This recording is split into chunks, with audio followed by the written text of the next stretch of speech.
Video kali ini kita kembali belajar pada tema 3, subtema 3, muatan pelajaran bahasa Indonesia. Pembelajaran 1, daftar pertanyaan dan laporan wawancara. Wawancara adalah kegiatan tanya jawab antara pewawancara dan narasumber. Wawancara bertujuan untuk mendapatkan informasi atau pendapat tentang sesuatu. Pewawancara akan mengajukan pertanyaan tentang informasi yang ingin diketahui. Narasumber akan menjawab masalah yang ditanyakan pewawancara.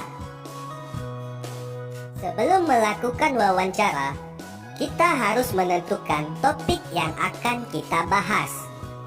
Menyusun daftar pertanyaan wawancara dilakukan sebelum melakukan wawancara. Daftar pertanyaan yang akan kita tanyakan diurutkan dari hal yang umum ke hal yang khusus. Pertanyaan kepada narasumber diajukan secara berurutan, dimulai dari tahap pembuka, inti, dan penutup. Berikut ini adalah contoh daftar pertanyaan wawancara. Topik: padi sebagai tanaman pangan.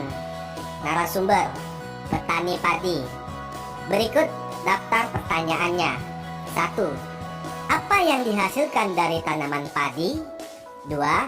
Mengapa kita perlu menjaga kelestarian tanaman padi? 3. Siapa yang menanam padi? 4. Kapan waktu yang tepat untuk menanam padi? 5. Bagaimana tahap-tahap pertumbuhan padi? 6. Berapa lama proses yang dibutuhkan dari menanam bibit padi sampai panen? Pembelajaran berikutnya, laporan wawancara. Dalam membuat laporan wawancara, harus mencakup hal-hal berikut atau format laporan wawancaranya sebagai berikut. 1. Latar belakang. Pada laporan wawancara yang kita buat, kita harus menuliskan latar belakang. Pada latar belakang ini, kita menuliskan alasan kita melakukan wawancara. Yang kedua, maksud dan tujuan. Pada maksud dan tujuan, kita menuliskan maksud dan tujuan kita dalam melakukan wawancara. Yang ketiga, topik wawancara. Kita menuliskan topik dalam wawancara yang kita lakukan. Yang keempat, narasumber. Kita menulis nama narasumber. 5. Pewawancara. Kita menulis nama si pewawancara. Yang keenam, waktu dan tempat wawancara. Kita menulis hari, tanggal, waktu, dan tempat kita melakukan wawancara. Yang ketujuh, hasil wawancara. 8. Kita membuat kesimpulan atas wawancara yang telah kita lakukan. Berikut ini adalah contoh laporan hasil wawancara. Pada contoh ini terdapat latar belakang. Kemudian ada maksud dan tujuannya. Topik wawancaranya, hari, tanggal, waktu, dan tempat wawancara ada pada contoh laporan ini. Juga nama si pewawancara dan nama narasumber. Kemudian, pada hasil wawancara, kita menuliskan jawaban-jawaban dari narasumber itu ke dalam berbentuk sebuah paragraf. Di bagian akhir, kita jangan lupa membuat kesimpulan atas wawancara yang kita lakukan.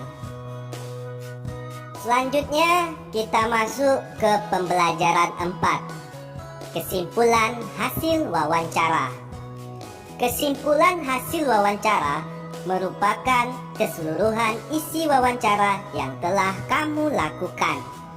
Kesimpulan ditulis dalam berbentuk paragraf secara singkat dan jelas.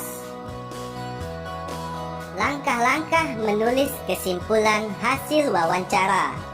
1. Tulis jawaban secara jelas dan rinci sesuai pertanyaan. 2. Baca dan pahami kembali jawaban narasumber. 3. Lakukan pengelompokan jawaban yang mengandung inti topik wawancara. 4. Tentukan ide pokok yang mengandung topik wawancara. 5. Tentukan kalimat utama yang menjadi inti pembahasan wawancara. 6. Tentukan kalimat penjelas yang mendukung inti topik berdasarkan jawaban narasumber. 7. Gunakan kalimat efektif agar kesimpulan tidak terlalu panjang dan bertele-tele. 8. Gunakan bahasa baku sesuai kaidah agar mudah dipahami. Berikut ini adalah contoh kesimpulan hasil wawancara. Tanaman padi akan tumbuh subur di daerah dataran rendah yang panas, mengandung banyak uap air, dan memiliki curah hujan yang cukup.